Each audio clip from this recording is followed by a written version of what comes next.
Hello, hello, hello. How's everybody doing? I wasn't expecting to be live again, just so y'all know, but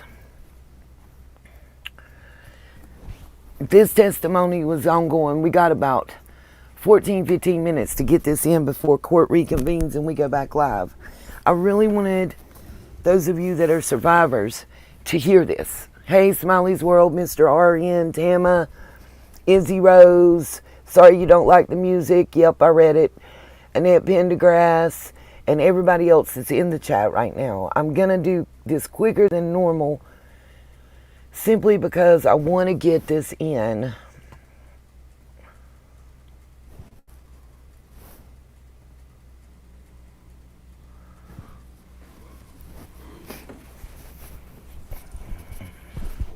What's up, Jackie Barty, Seeking Serenity? I think it's important that we hear those of us that are survivors. Hello, Alicia. Good yeah, morning, War of the Roses is a good applicable. I'm Wayne Dennison. I Could wanted. you state your full name for the record? Shannon Curry. I want y'all to hear this witness and what she has to say. I'm a forensic psychologist. I can't even say it the way she says it. So, What's your educational background? I started college at Georgetown University. I then transferred to the University of California, Irvine, where I received my bachelor's degree in psychology and social behavior. I completed my master's degree in psychology at Pepperdine University. I went on to complete my doctoral degree in clinical psychology at Pepperdine University, which included several rotations at different practicum sites. Those are essentially clinical rotations we do to learn various types of psychology. You learn how to do psychological assessment, counseling, etc., and you do that in a variety of different settings. And then I completed a year-long doctoral internship at an American Psychological Association accredited doctoral internship. You do this year before you get your degree, and that was at Tripler Army Medical Center. It's traditionally a military internship. They did admit 2 civilians. I was lucky enough to be one of them. I then completed 2 years of postdoctoral training at Hawaii State Hospital, a locked forensic psychology facility, and that's where you essentially have individuals with severe mental illness who have committed crimes. Have you done any additional coursework or educational? I have. So after I completed my doctorate and my postdoctoral training, I obtained right now she's laying foundation for what she's about to tell y'all. That's why she's having to state her credentials. Fulfillment of prescription privileges, meaning that it's part of what we need to be able to prescribe medications as a psychologist, because psychologists don't traditionally prescribe, and we can do that with certain military jurisdictions in other states. I also obtained advanced training in the Gottman Method of couples therapy. I completed all 3 levels of training, and then I'm also a Gottman educator for several workshops involving helping parents learn how to prepare to bring their baby home and helping couples without serious problems improve their relationships. What's the Gottman Method?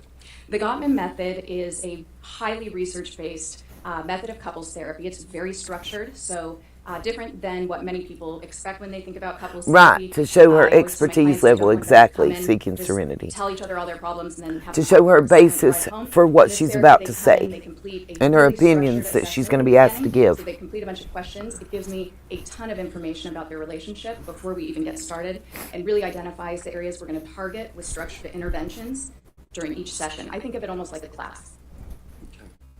Okay. Did you get, in the course of your education, any specialized training? Any what? Specialized training? I did. So my internship specifically was dedicated to... And this currently is Johnny Depp's attorney, one of his attorneys. She is a witness for him. With psychological assessment and testing, and then my training during practicum and then in my postdoctoral work was dedicated to working with trauma populations and also conducting forensic psychological assessments. Oftentimes, forensic psychological assessments actually refers to doing testing and an interview and a couple other things for purposes related to law. So it's the application of psychology to the courts, to legal issues. And sometimes that also involves doing assessments for the military to determine whether somebody has sustained a mental disability after combat. You indicated that you did some work at Tripler. What's Tripler and what's the work you did? So Tripler Army Medical Center is a hospital in Honolulu, Hawaii. If anybody's ever gotten to have a vacation in Hawaii. No, I think it's just the way he's got it slicked back, smiley. It's one of the top training sites for military psychologists. I was very, very lucky to be able to train there. They have wonderful funding and a lot of new research going on, particularly for PTSD, but really for all areas of mental health. While I was there, I did rotations in family psychology, so doing family therapy. I worked with children, but I also did a neuropsychology rotation, learning really the ins and outs of advanced psychological assessment, identifying not just mental issues, mental illness. That she's really laying a foundation for what she's about to tell y'all that just blew my socks off. Service members who were struggling with a whole host of issues, military stressors, normal life stressors, and then also those who sustained tremendous trauma from combat. Do you still continue to work with the military? I do, actually. My practice is very focused on military service members, veterans, and their families. She solidifies my thoughts in the fact that Amber don't speak for DV survivors. In prior litigation matters? Well, most of my litigation, if we're talking about civil work, that has mostly been reports. So this is my first time testifying in a civil matter. The majority of my forensic work has been in criminal law or providing psychological assessments, and then I produce a really methodical report, which is typically reviewed by a judge. She does and not speak for made, or us. usually there's a settlement beforehand. She should get done about the time court reconvenes, and I can skip through. I do. So I'm actually not sure if I'm on the list anymore in Honolulu, but I am a certified forensic evaluator for the state of Hawaii, which means that I have been appointed. I'm ready to see the cross-examination of this witness. That are presented. And then I'm also on the list of forensic evaluators in several courts in Southern California. And then I'm contracted by the military, the Department of Defense, now and again for evaluations of PTSD from service members. Okay, you mentioned PTSD a couple of times now. Yes. What are you referring to there? So PTSD is a mental illness. It can develop after a person has been exposed to a traumatic event. And our Diagnostic Statistical Manual, the DSM, is sort of the authoritative manual of mental See how illness. she keeps talking to the jury? A lot of you see the people on there's a specific type of trauma the that a person stand must aren't experience doing that. for them to be able to qualify for a diagnosis of PTSD. And that's an event that is life-threatening. It can also involve sexual assault, and you can experience that either directly, but you can also be traumatized if you've seen it happen to somebody else, or if it's happened unexpectedly or violently to somebody close to you, a family member or a friend. And then there's also a provision for people who are first responders. If they're encountering really traumatic information regularly, that qualifies as a trauma. Now, there are a number of symptoms that can develop. Sure. We'll talk about that some Okay. more. Do you hold any credentials relevant to the work that you do? Well, I am a licensed psychologist. Where? In California and Hawaii. Okay. And any other certifications or other credentials? Not that I can think of off the top of my head, other than the training with the Gottman Method of couples therapy. Okay. Have you worked with the Hawaii Department of Courts and Corrections? Yes, I have. In what capacity? Well, so that I guess would be a credential. So I am a certified forensic evaluator for the state of Hawaii.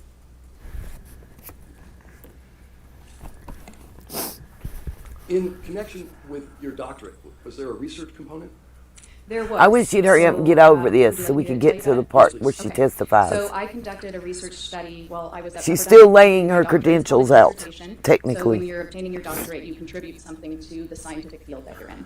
And typically that involves doing what we call novel science. So you're doing an experiment, you're finding out new information. When you hear what this helping the doctor field. has to say, So I did research in Peru. Girl. And I was essentially looking at the effectiveness of a therapy intervention there for kids who were growing up in this community. when she called gets done Ayacucho, stating this which and we was get to hear her exposed 20 years of testimony, guerrilla warfare y'all gonna be like, oh, hell history no. of the world. Watch. And there were a lot of issues in that community, tremendous trauma. And my research was around finding interventions that were really effective for that community. Where do you work now? I work for the Curry Psychology Group. What does the Curry Psychology Group do? We're a multi-specialty mental health center, so we have neuropsychologists who do testing for Curry. kids. We have Her last therapists, name is individual Curry. Therapists, couples therapists, family therapists. We even have a meditation teacher. We basically try to meet the needs of our community, and we highly specialize in working with military personnel and their families. Who's the Curry and Curry Psychology Group? I'm Dr. Curry. How many people work for you? As of right now, I believe it's 13. How long have you been doing this kind of work? For about 15 years. How much of your therapy practice focuses on treating individuals? I would say about half of it is individuals, half is couples. Okay. Do you do any training of students? I do. What's that? So we have several unlicensed professionals at our office, and they're earning their additional hours so that they can get licensed. So they're able to see clients, and then I meet with them regularly to supervise them, discuss their cases, provide them with information about different diagnoses, interventions, and treatment methods. How did you get involved in this case? I was contacted by Ms. Camille Vasquez, one of the attorneys for Mr. Depp. Okay. And what was the nature of the contact?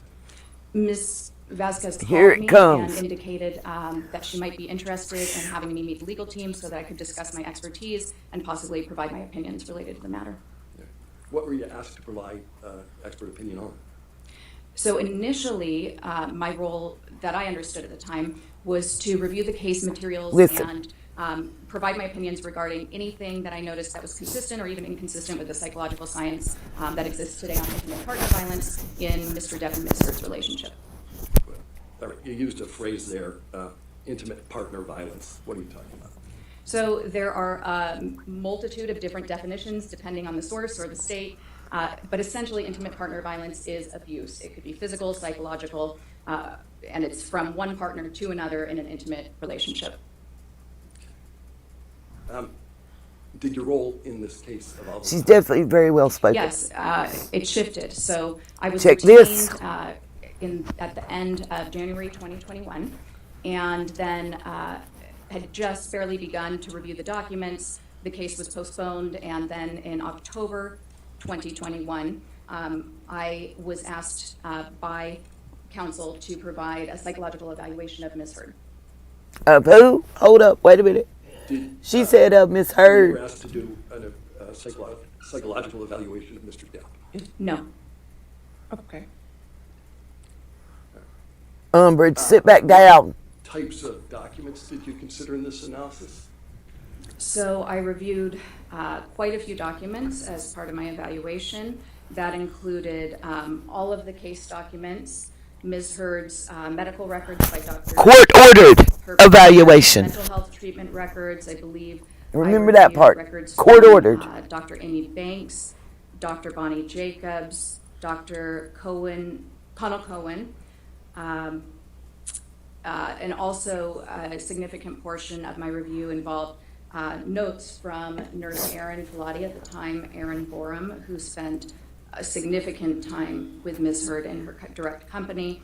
I also reviewed exhibits, quite a few audio recordings, a video She heard the recording, audios. several video recordings, or possibly photographs. I might be getting them confused. Oh. And multiple witness statements, testimony, and That's not my echo, y'all. declarations.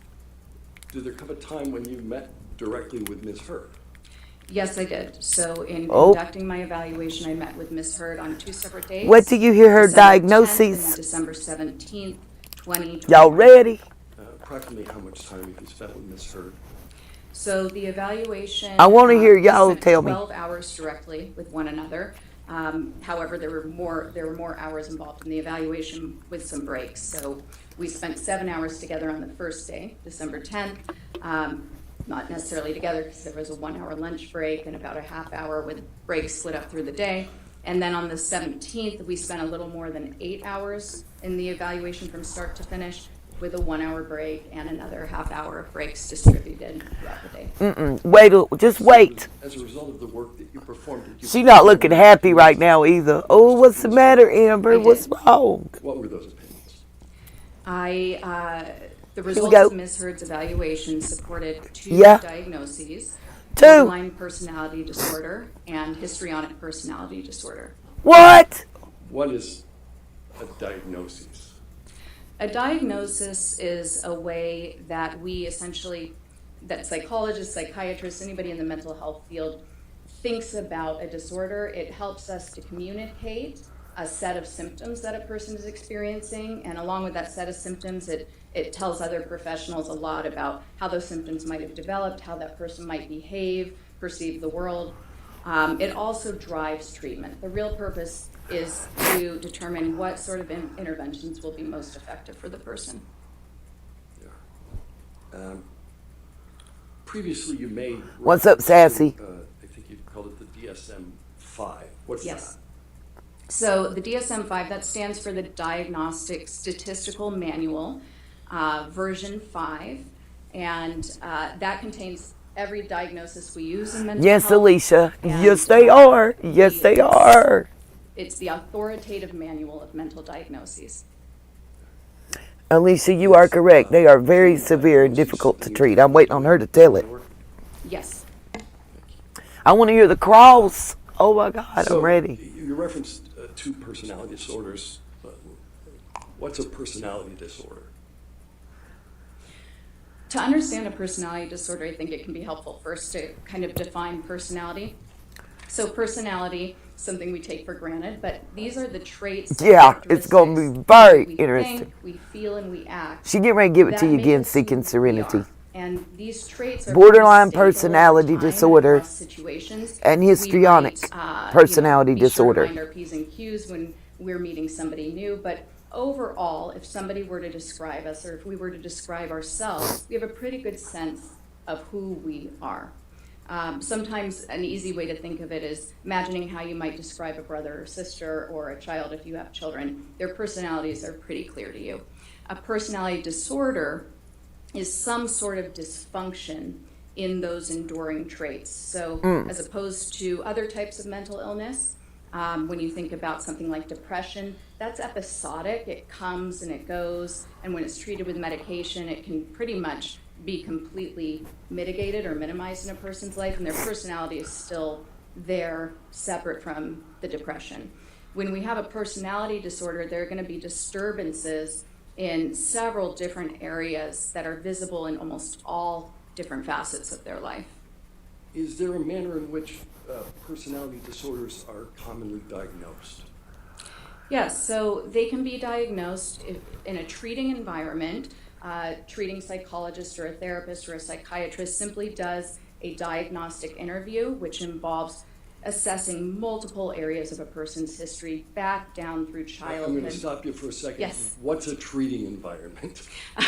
Sometimes I'll slip into these words, I apologize. So a treating environment, in therapy, if somebody is going in for treatment, the mental health provider will ask them questions to find out what sort of symptoms they've experienced and what sort of things have occurred in their life that might be consistent with these disorders, or rule out these disorders, prove that there is no reason for these disorders to be considered. They might also pay attention to their observations of the client over time and new information the client provides them. The most reliable way, however, to ever come about a diagnosis really is through a comprehensive psychological assessment. And I might use the words assessment, examination, testing interchangeably. They all mean the same thing. It's combining information from multiple different sources. One main source is psychological testing using validated objective measures. That means that they've been tested, they've been shown to be accurate for testing what you want to test, and in the environment you're testing. So there are measures specific for court environments where someone might respond differently. You integrate that with the same interview I was telling you that people would do for therapy. We do that as well. And then in a courtroom setting, you're going to look at all the legal records, all of those documents, corroborating information to sort of check your hypotheses that may be developing. Right, Alicia. And also check against the examinee's statements to confirm whether you have enough evidence of a certain diagnosis. So, Looking for approval, looking A for clinical that interview adoration. is a very comprehensive interview. It includes a person's entire life history, as well as very specific looks at any Did y'all see symptoms that they might look? have. This can start as Look, far back she as is birth, not and happy. find out if there were any issues with their delivery, any genetic issues, any intellectual issues. How did they do? What was their home life like? How was discipline handled? What's their relationship with their primary caregivers? Yes, Were they she's right big raised mad. by an aunt, an uncle, their parents? How many siblings? That did was they a have? How did they get real along with their facial siblings? expression. How many times did they have to move? Was there any abuse? Did they have any really significant life experiences that come to mind when they think about their childhood. How were they as a student? Did they need special services? Absolutely. The histrionics. You do this, you continue on high school. What were their Has hobbies? to do with sports? How many friends the did way they she have? speaks Did they have any at trouble keeping those Johnny, friendships? and how it escalates too. Did they go to college? Did they not go to college? How come? What sort of jobs have they held? How did those jobs go? How did they end? That's always an important question. Yes, high What sort of risk romantic behavior. relationships have they been involved in? How do they identify sexually, culturally? I skipped the Let's see, what manager else? of the What sort of Bahama symptoms property have for they you guys. experienced? It was kind of You boring. go through the entire gamut of some of the Yes, main symptoms you might this is experience with huge. depression, any disorganized thinking, that means thinking that isn't necessarily in touch with reality. Bam! And any current distress they may be having That's today. right, a grandiose sense of oneself. Include She might be certain misdiagnosed as suffers from the narcissistic. personality disorders that you identified. So there Check was this. information that supported it from multiple sources. Yeah, that's why I she's there. conducted Yep. testing, including one of the main tests that I used. She obtained scores that were consistent with those diagnoses, and then I also there was Whoa. evidence of those diagnoses in her records and in her self-report. Oh, so she'd already been pre-diagnosed if there was evidence in her Pause for a records. second while we go ahead and take our morning recess. What? Ladies and gentlemen, we'll go ahead and take our 15-minute morning recess. Do not Okay. discuss the case. And do not Don't worry, advance the we're going to case. fast forward till they start back. How about that? Let's go. I did it like I did it for a reason. We should be close to coming back to court. Yeah, here we go. I'll get us caught up, I promise y'all.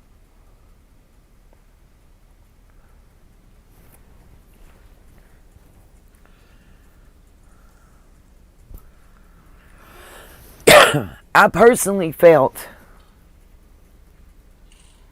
yes, the histrionic is typically more severe than narcissistic personality disorder. But a lot of times people are misdiagnosed as being a narcissist rather than having the histrionic, which is a more severe form. Which means that she would be doing things to seek approval and attention, but it leads credence to Mr. Depp's story about the bloody nose and the fake tissue and the nail polish and doing this and that to seek attention.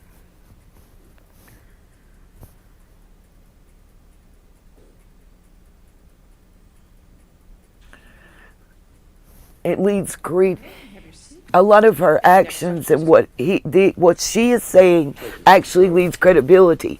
Which I'm going to pause for 1 second because I want to say something. This may give rise. I kind of see why. Generally, Johnny Depp would have been the last person to testify because he's the plaintiff. That generally is how it works. You know, criminal and civil cases. But I agree, Alicia. There's a lot of premeditation in her acts. I'm fully there with you.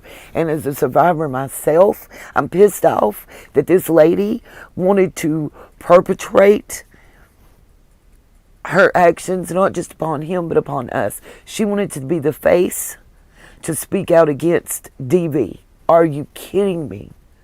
I've seen the commercial. I'm not giving it airtime. I'm just telling y'all that. I have watched her commercial. I have watched her speaking for that. And no. Yeah, generally above the law. Absolutely, Alicia. That's what I was going to get to, too. Is that nobody can touch her. She's better than. She's above this, above that, you know. Some of those times he didn't know he was being recorded, and it was prior to their agreement with their therapist. She could have been in trouble. And as a survivor, it pisses me off.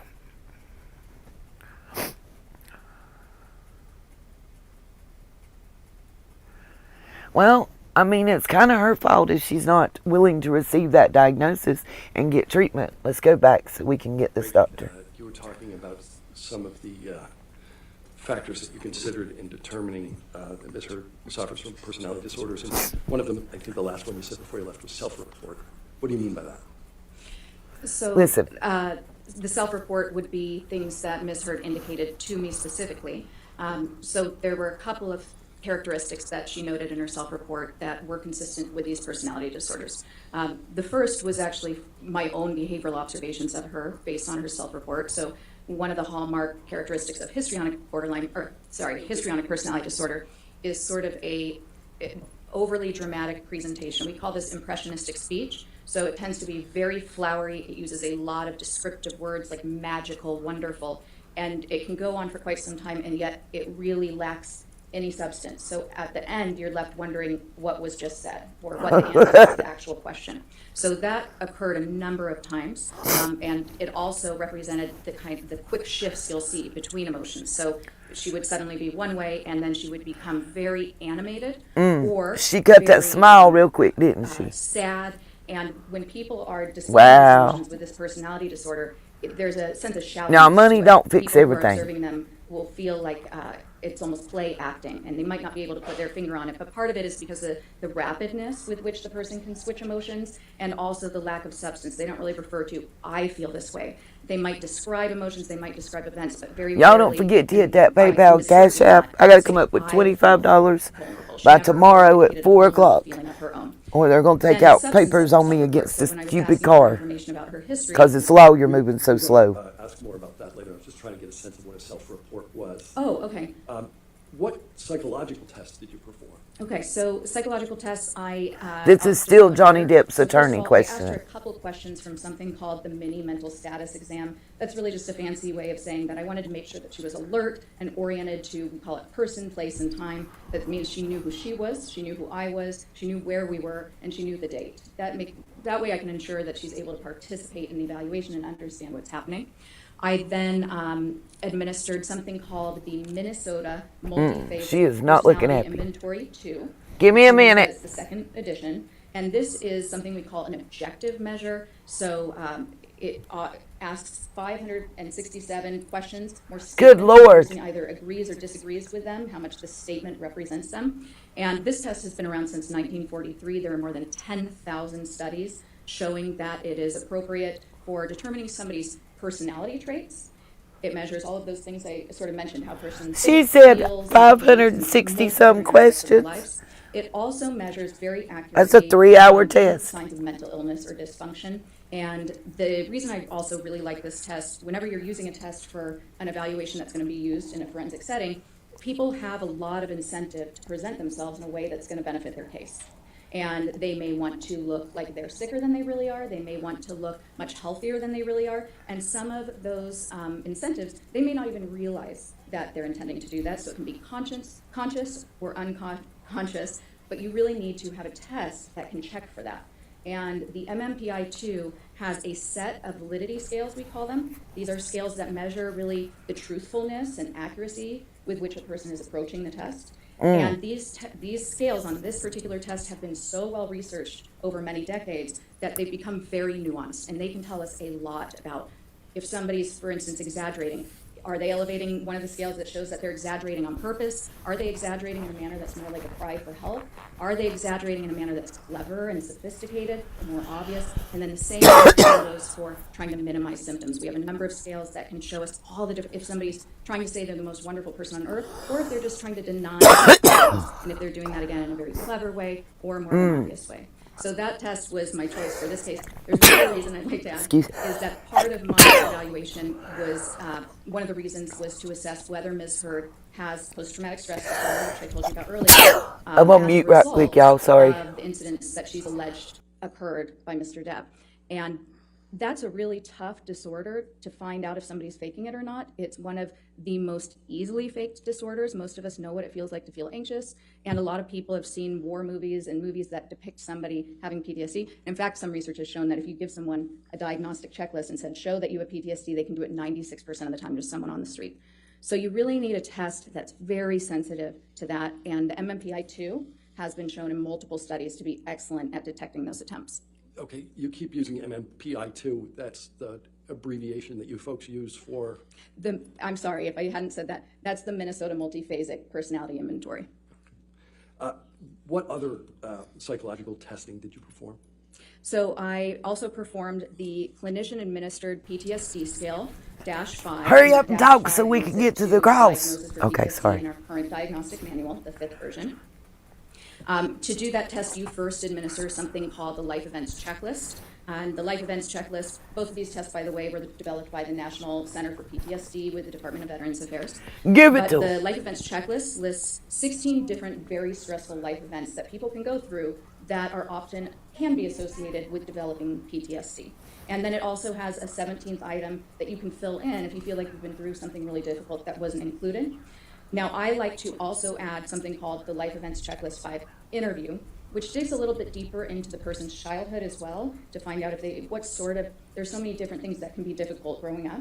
And also, it's very important that you have the person determine which of the events they've listed, let's say they have a number of different types of traumas, which one do they feel like was the most traumatic for them? Which one still causes them to feel distressed when they talk about it? And sometimes they can't just identify one. And then that leads to your next decision. So if they have multiple different similar types of events, like seeing combat, then you might use that as the worst one, the multiple similar. So that looks like you describe an anchor, we call it, to do the testing. And we would maybe describe an anchor as the worst of my combat experience, okay? Now, if somebody had multiple different traumas from different times in their life, like childhood abuse, and then went to combat and had some horrible things happen there, you would do the Clinician-Administered PTSD scale test, the one that comes after. You do one for the childhood event and a separate one for the adulthood event. Does this Clinician-Administered PTSD scale have a handy abbreviation? It does. We'll call it the CAPS 5. That's actually what it goes by. Okay. How common is the use of the MMPI-2 in your profession? The MMPI-2 is actually the most commonly used assessment worldwide by mental health professionals and in forensic settings for the court. Why'd you use it? I used it for that purpose and for its excellent validity in those settings, across genders, across ethnicities, for different reasons. And when I keep saying validity, by the way, what I mean is accuracy, and I'll try to... Okay, that wasn't cool. We know what the word validity means. We have a good vocabulary. Is that scaled in some way? I'm sorry, what was that? Does that make use of a scale in some way? The MMPI-2, do you mean specifically for PTSD? Yes. There's actually a combination of scales you want to look for. You would never make the diagnosis just based on one scale alone, or even on the test alone. You integrate other data. How did you administer the MMPI-2 to Ms. Hurd? I provided her the test on an iPad. She essentially had her own little desk area and an iPad. She hits start, it provides her with the instructions, and then it gives her 567 statements in order. For each one, she taps true or false. What did you learn about Ms. Hurd from the results of the MMPI-2? Quite a bit. I wrote up a 25-page interpretation outline.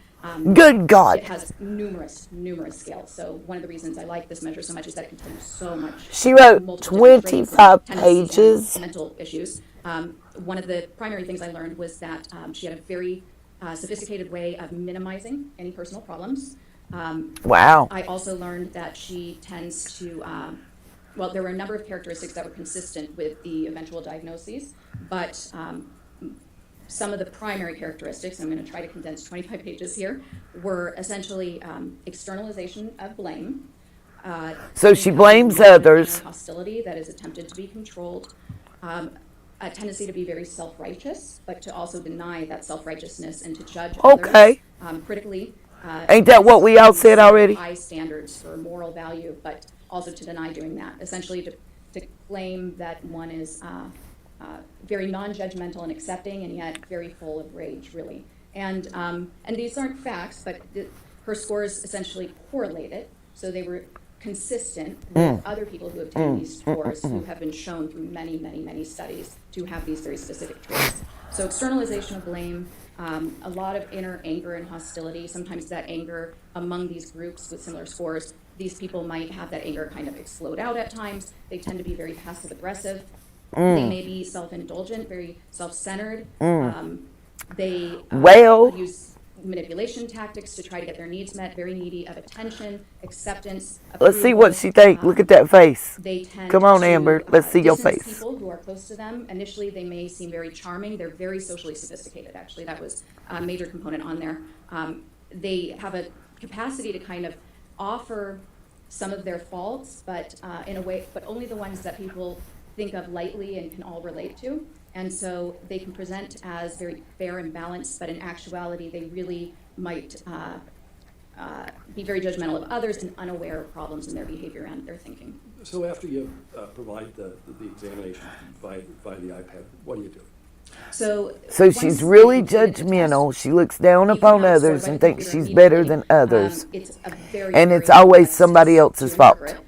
But right away, you get a list of what's called critical items. That's These what are I just took from some, that. A couple of the items, the statements that are presented that are Y'all, more, what y'all think? Clearly symptom-based. And I always follow up with the examinee. Some of these might have to do with suicide. Some of them might have to do with other symptoms that you'd just like to get a little bit more information on, because sometimes an examinee might tell you they're completely fine when you're doing your interview with them and that they have no symptoms. And then when they take the test, it says that they're having trouble sleeping, or they struggle with nausea all the time, or they feel very anxious. And so you want to follow up on that.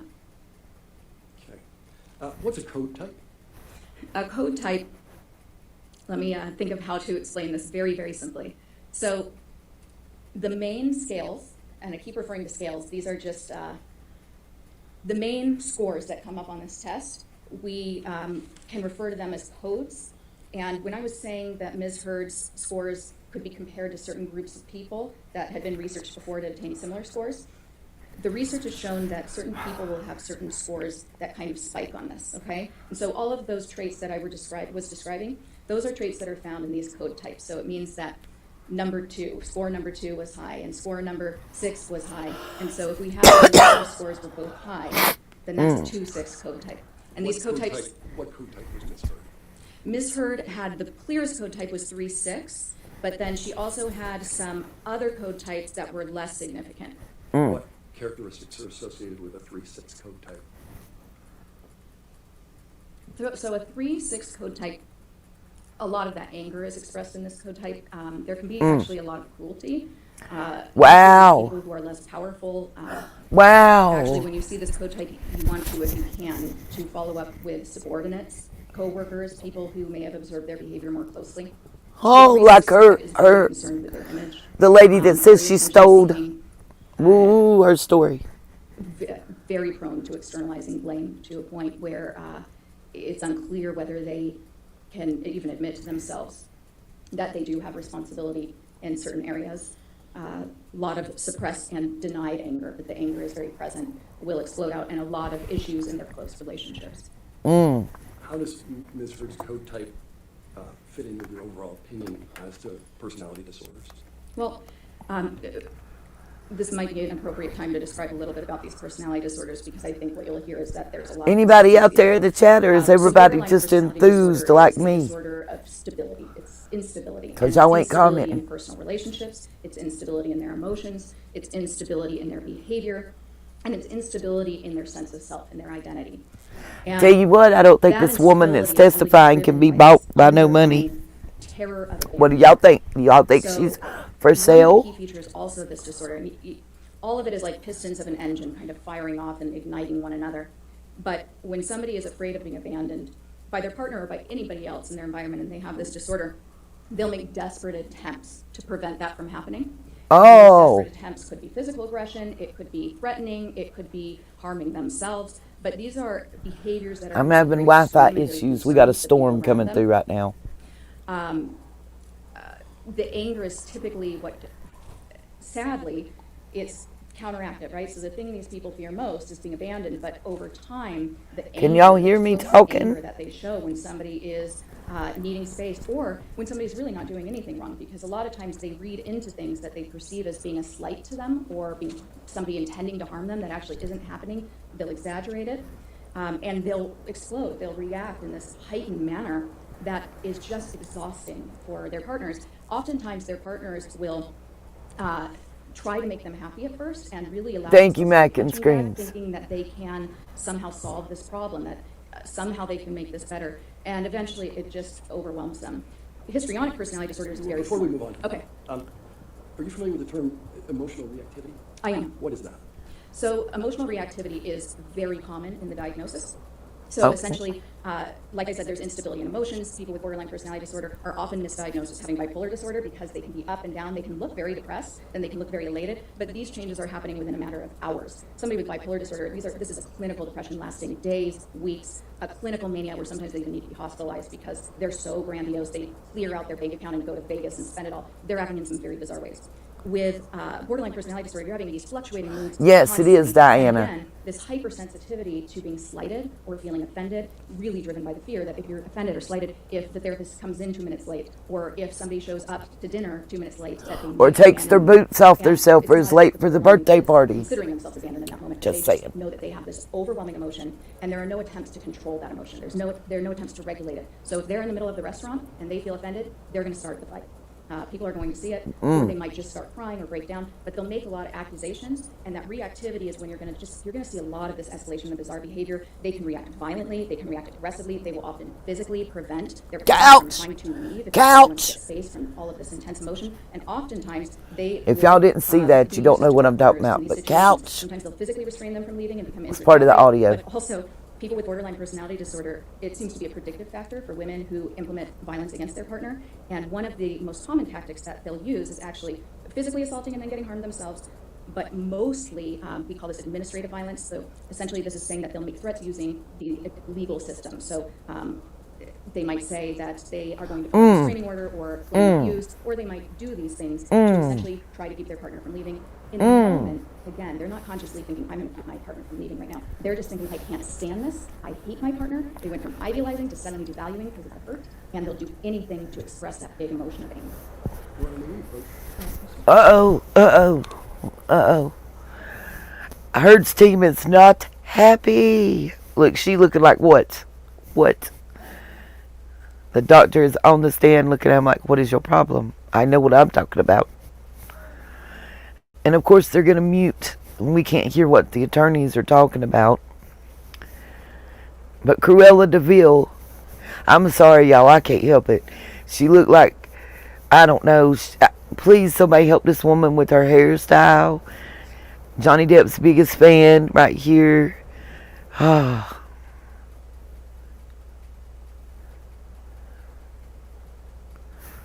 Uh-oh, here we go. I'm a little behind Mac and Screams. We'll catch up hopefully shortly. You indicated, you were talking about emotional reactivity.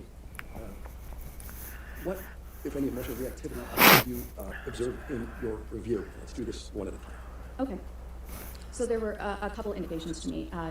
First, I should be catching up soon though. Sort of think about it with the treatment records. So particularly Dr. Cohen-Connell's. Am I getting the name right? I feel like for some reason in my mind I might have just reversed it. It is beyond Dr. sad. Records, I did reverse it. He actually refers to this reactivity quite a bit and to this temper, and that temper, it's often branded, or being hot-headed, is There's really characteristic pool of cameras in the personality courtroom disorder. that are As open is to the everybody. Charming, personable nature. This is a disorder of contradictions. In Nurse Bilotti's notes, I thought there was something interesting. She references a night when they're out to dinner, I believe in London, and she provided positive reinforcement to Ms. Heard because Ms. Heard had been disappointed by a mistake made by the server, and it sort of references how previously she might have criticized the server and become upset by that. It's not law and crime. They've been hitting everybody. Step forward. And there was also an indication, actually, in Dr. Hughes's. Dr. Hughes is a forensic psychologist who had been appointed by Ms. Heard to conduct an evaluation as well. In Ms. Hughes's interview of Ms. Heard disclosed that she had cut her arm in the past, which is a typical reactive type thing. Oh, hold up. I gotta pause.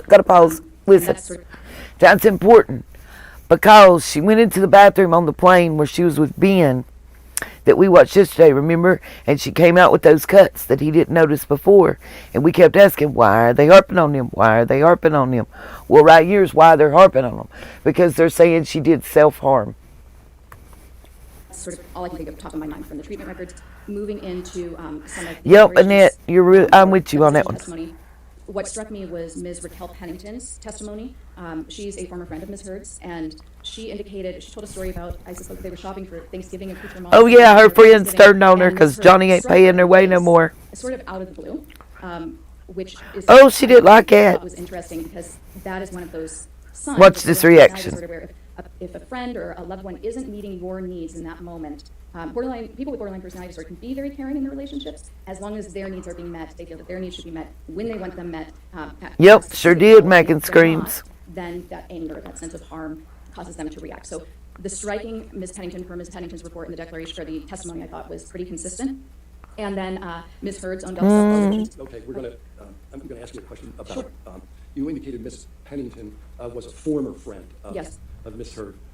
Is there a relationship between borderline personality disorder and intimate relationships?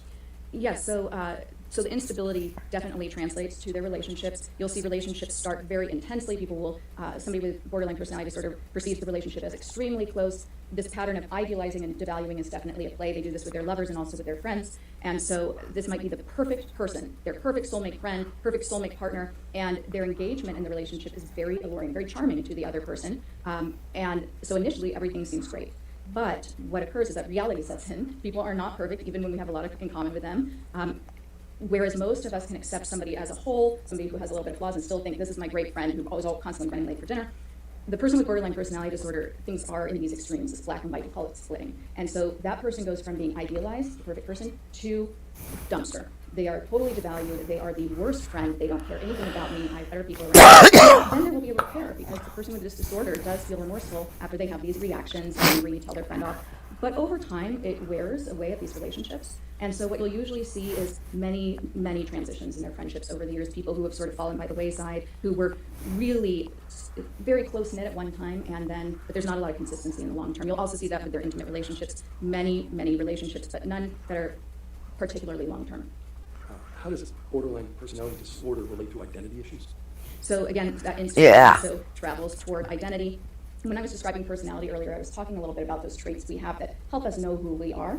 When you have borderline personality disorder, that actually is not something you understand. So people with this disorder actually take on the identity of the people they're spending time with because it's comforting. It's very uncomfortable to not know who you are. So Like dressing like them, wearing glasses like them, mannerisms, drinking water when they do, mirroring Somebody them. with this disorder is going through that initial enmeshment phase with new people and they're idealizing them. They often will take on the identities of those people. So they may mimic them in a lot of ways. They might mimic the way they dress, their interests, the way they talk.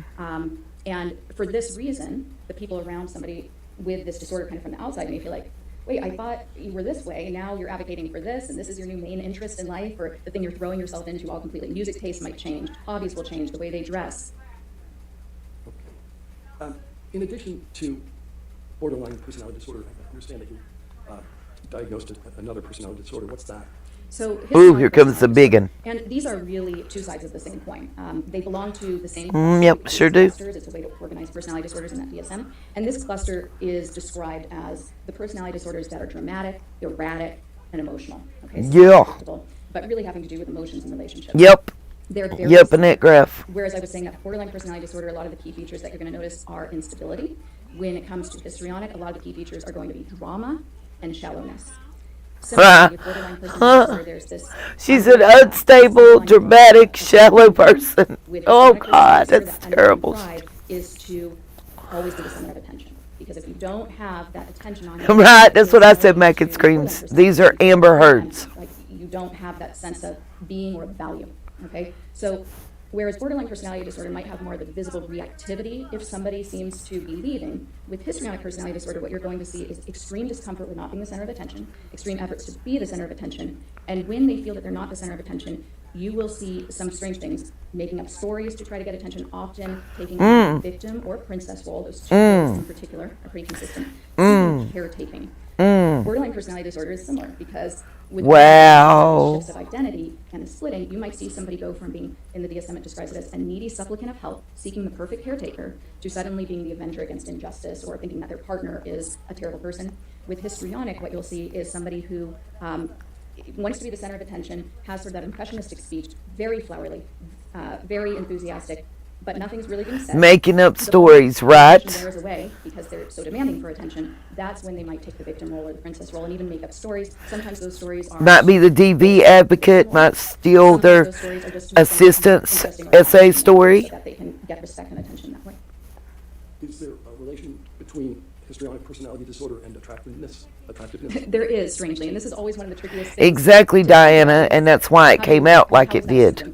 That's why it's played out this way. Are very, very interested in looks, but more importantly, they utilize their looks to get that attention, to get that they're seeking. And so this type of a person She just said they use their looks. Characteristically, they actually can even be subtly, and when I say flirtatious, I'm not Did she talking just say, I say she's a gold digger? flattering. Sometimes they act in a kind of a girlish way to confuse into a gentleman. It can occur in their therapy relationships as a way to sort of avoid getting negative feedback or criticism. Oftentimes they'll bring the therapist gifts or be distracting if they engage in therapy because they just don't want any criticism. They want the therapist to like them. Does the intelligence of the affected She said, I ain't saying she a gold digger, disorders present? but she ain't with no broke. Yes, and I think one way to think about it that's Wow. more accurate than just intelligence is, in psychology, we would describe this more as sophistication. So street smart, so to speak. The way, for instance, I've had many clients who have borderline personality disorder who are messy and really clearly suffering, and they might be difficult and all over the place and yell at you in the middle of a session, but it's so it's not tailored. It's so much easier to work with because of that. Just Oh, she's big mad. Sometimes Yes. presentation. Mac Your it mind screams, sometimes only 5% yes. There are a lot of different combinations and different ways it can present. And sometimes you'll have You know the jury watching her face over there, It too. really shows when you push the button and you're kind of Oh, she just called her petulant too. Ben called her petulant child yesterday. because they're so interested in you too, and you might not realize it, but they're mimicking you perfectly. So you're really just kind of falling in love with this new friend who is being you. But then all of a sudden, you say something that they think is offensive, and you can't, even in your wildest thoughts, understand how that could have offended somebody. But their reaction is so strong that you kind of buy into it. Gosh, maybe I did say something offensive, and you feel bad about it. So that sophisticated version. Exactly they can be a what little bit happened in tougher those than the recordings. They tend to kind of hit you where it hurts a little bit more, and they can be actually very, very disruptive. What conclusions were you able to draw about Ms. Hurd's sophistication from her testing?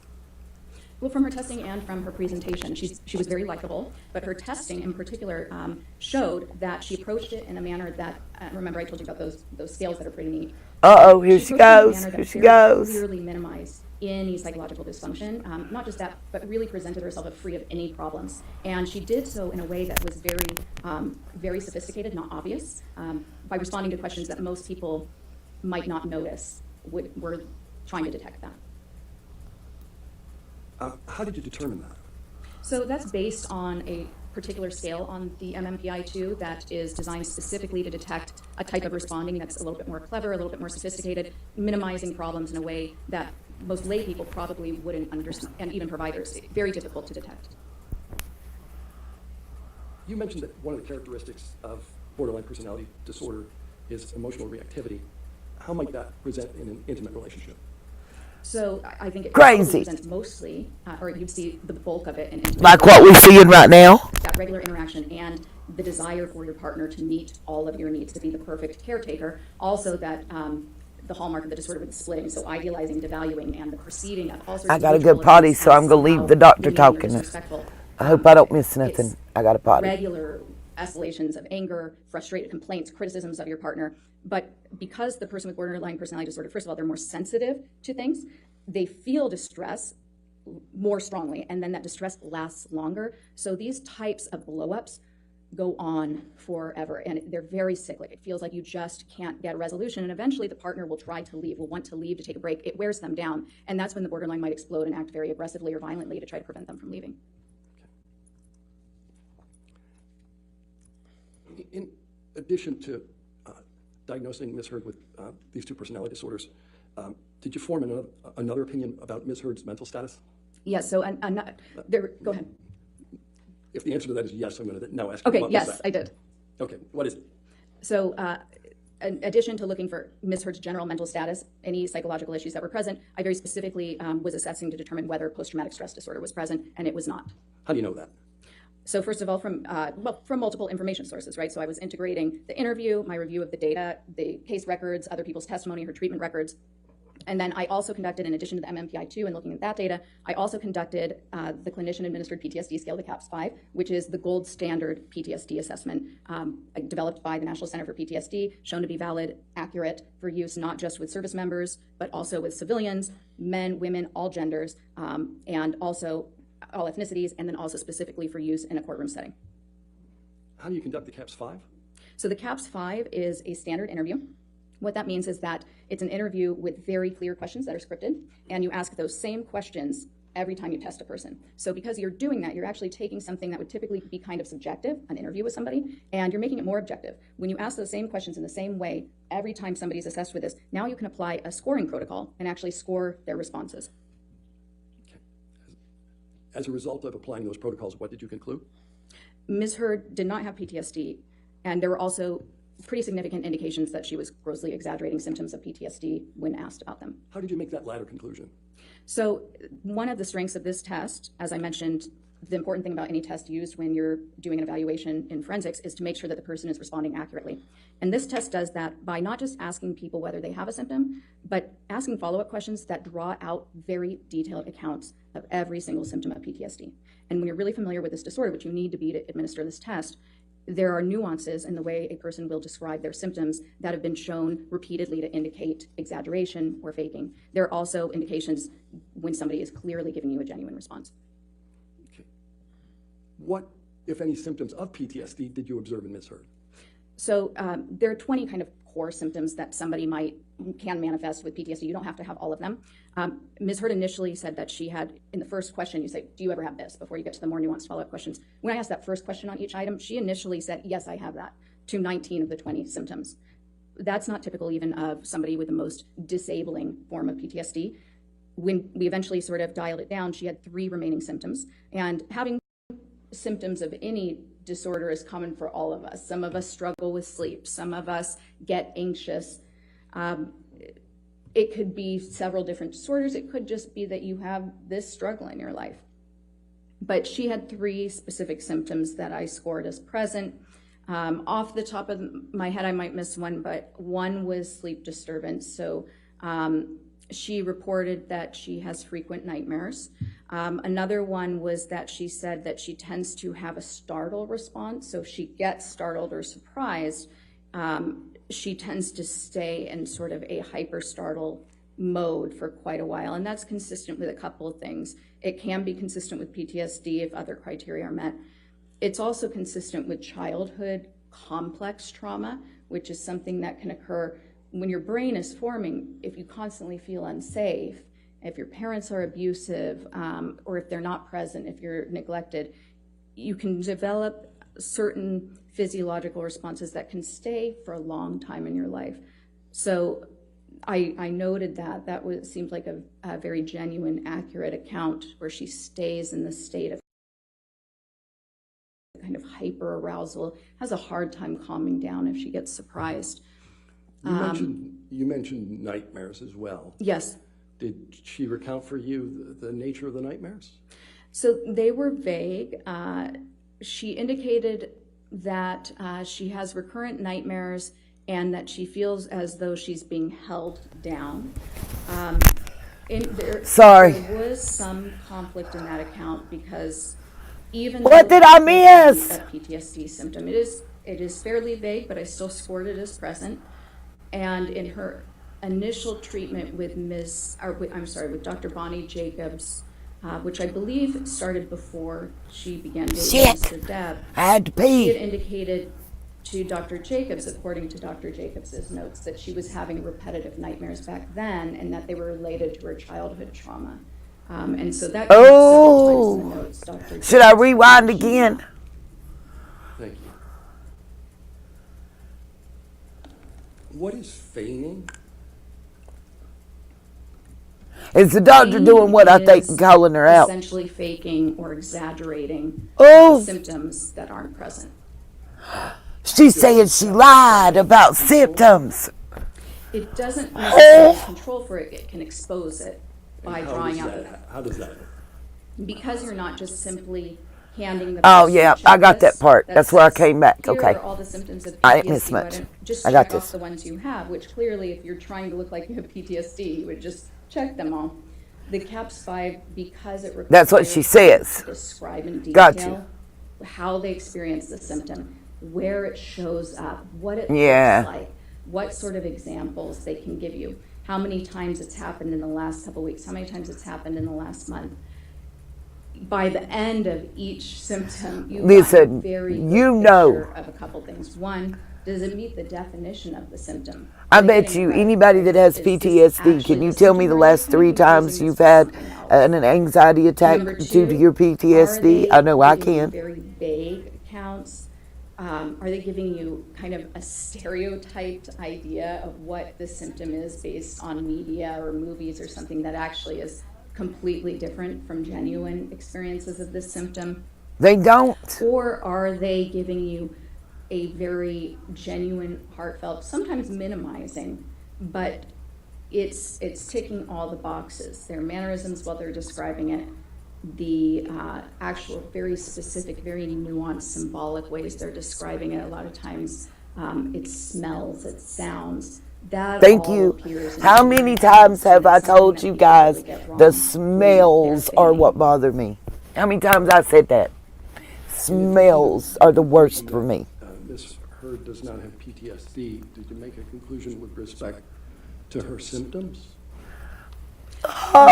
Yes, actually, I did. So she's lying. just Oh. because somebody doesn't have PTSD doesn't mean that they weren't harmed psychologically by Oh, God, Melissa. whatever is being alleged. In this case, Ms. Heard is alleging that she was psychologically harmed and that she suffered PTSD because of abuse that she alleges occurred by Mr. Depp. So I also, Oh. the MMPI too is helpful because it shows you kind Yeah, of angry any yelling, other symptoms, absolutely in and then there. Ms. Heard's own self-report. Mine and is her prior feeling treatment rushed, records. I knew that pushed. she had reported to me that And smells. she had had some other symptoms. So now what becomes really important Anything that is smells like his determining- breath, and his let me clarify cologne, one his thing here. body Not odor. so much a diagnosis, but did she start to experience symptoms during the relationship and after? Did they worsen after? Or could these types of symptoms or reports be explained by other factors? A, by feigning, B, by pre-existing conditions, or C, by other stressful life events that might have occurred. Okay, I'll So give you the that. main symptoms that I was looking at didn't meet criteria for PTSD, right?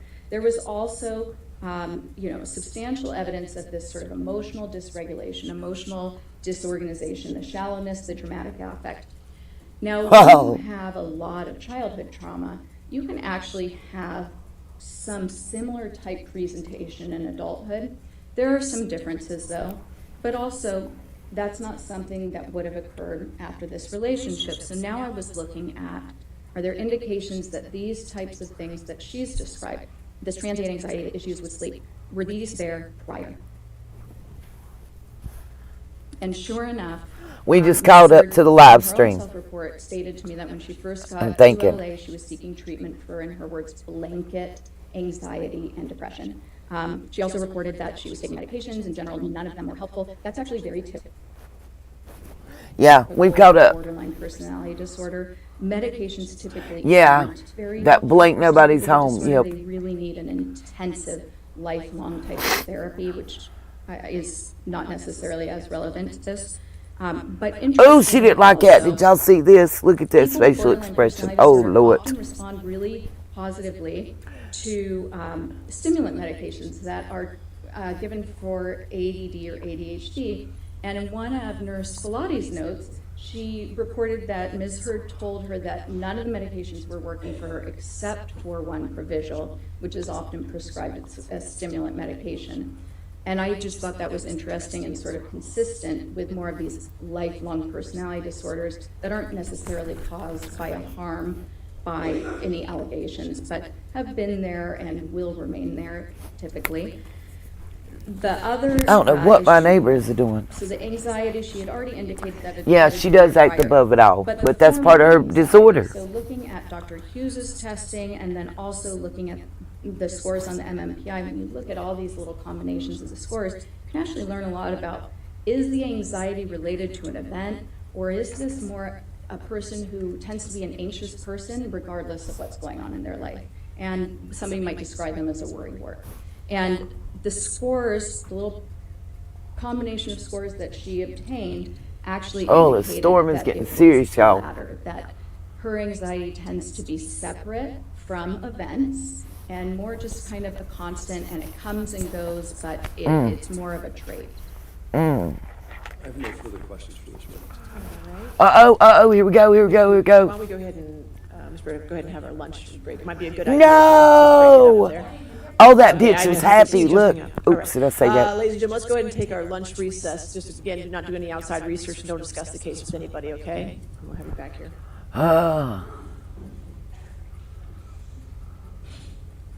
I've never heard of that. I was going to ask if anybody knew about the provincial. I wanted to hear the cross. Asked if anybody knew about the provincial. I wanted to hear cross-examination. Oh, I'm mad at this judge.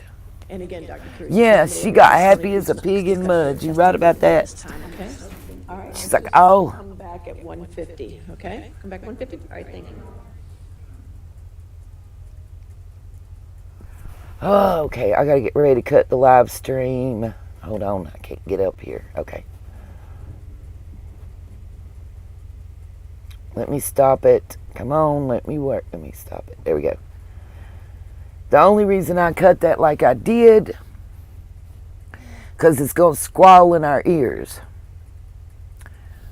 Whew. Y'all. See, it's still squalling. I didn't hit the sound part. Damn it. Okay.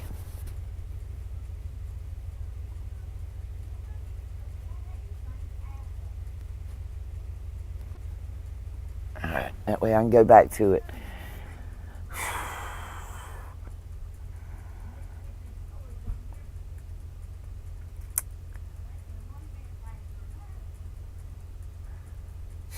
Y'all, like, So I think it's really important for this case, and for us as survivors, to note that they said she didn't have PTSD. She has borderline personality disorder and a hysterical personality disorder. And if you've listened to the audio tapes and the audio recordings, you daggum well know that that's how she presented herself too. I mean, you think about it. The doctor was right on point. How many times have we heard, and even, okay, y'all missed the testimony of the manager right before this doctor, but the manager even said how they were in an argument at the Bahamas and they're outside and they're in the thing and they're driving away and she's going to leave, and she begs him, she's sorry, please come back. Finally she talks him into coming back. Then they're there and then they leave again and then they come back again. Then she takes a plane to LA, then she takes a plane back to the Bahamas. It's like as soon as he's ready to leave, her whole personality changes. But I mean, for real, y'all look, I mean, this explains all these people that's been asking about her dressing like in court and like mimicking and mirroring his behavior. Well, that's part of her disorder. That's one. And two, the histrionics and the tantrums, exactly. And look at it. I mean, she was in the middle of a full-blown hysterical tantrum, allegedly, when she threw the glass bottle and slashed his finger off.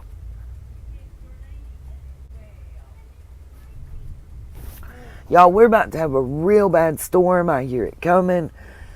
So I'm going to ask y'all, please help me out trying to come up with just extra 25 bones so I can not lose my car. Right? That poor man is what I keep saying. She parrots him in arguments, yes. Have y'all not heard her mocking him?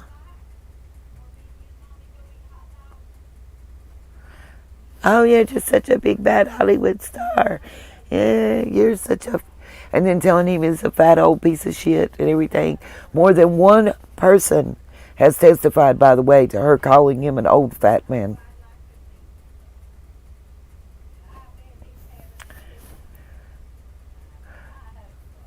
Oh, it just passed through. Well, it's just now hitting me, Mac and Screams, and it seems kind of serves. It's probably going to knock Wifey out. So what I'm going to do is I'm going to sign off. And we'll be back on in about an hour, hour and a half. Peace, love, and light. See y'all in a little while.